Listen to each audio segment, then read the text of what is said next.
In the glass, this wine has a gorgeous beeswax and apple and stone fruit characters that really draws you in. It has a sea spray and white floral element too. The palate is racy with citrus and nectarine and peach, along with a faint spice thread of marzipan and talcum. It's a delicate wine, but it's really loaded with flavour nuance. We recently held a blind tasting of Australian Savagnins, part of our deep dive series at younggunofwine.com. Our panel of winemakers and sommeliers picked their favourites, tasted completely blind.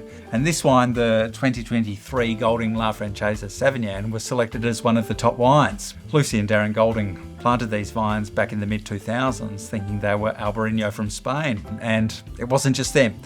All Australian wine growers who'd sourced these vines from the CSIRO were caught by the same mistake. But in 2009, a bomb hit Albariño growers in Australia when DNA testing revealed it was actually Savagnin, a completely different variety from France. And this all played out as the Goldings were making their first wines from these vines. Most producers ripped out their vines. The Goldings loved what they saw in their wines, so when they released their first bottling, they named it La Francesa. It's Spanish for the French one, a very cheeky nod to its French origins when it was supposed to be Spanish. And this little party crasher ended up becoming the hero and actually saving the Golding farm. The vineyard is in Lenswood, an official sub-region of the Adelaide Hills known for its cooler elevated sites. And their Savagnin block sits at 450 metres and faces south, which means less direct sun exposure and slower ripening. In 2019, bushfires swept through and destroyed 90% of the vineyard. The fires came from the north, but the south-facing Savagnin block survived, and that survival meant continuity for the Golding label when almost everything else was lost.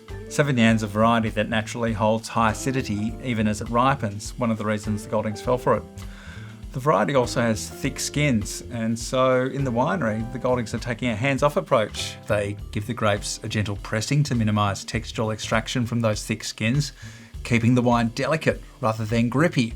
And then they ferment and mature the wine in stainless steel, not oak. And you can feel that in the glass here. The wine feels very pure and pristine. It has some body to it that comes from the grape's DNA, but not the added artifice of oak. It's also worth noting that Savagnin can be found in an extraordinarily vast spectrum of styles. It hails from France's Jura region, most famous for Vin Jaune, an oxidative, nutty style of wine aged under a layer of yeast called fleur, but the Goldings are crafting Savagnin in a different approach, a fresh, vibrant expression that showcases the variety's aromatics. This is a Savagnin that opens conversations and ideas, and particularly in Australian wine growing. If you're unfamiliar with the grape, you might taste shades of Chenin Blanc, but this wine's doing its own thing. It's a really curious and compelling wine. For the full story of Australian Savagnin and our deep dive results, head to younggunofwine.com. Cheers.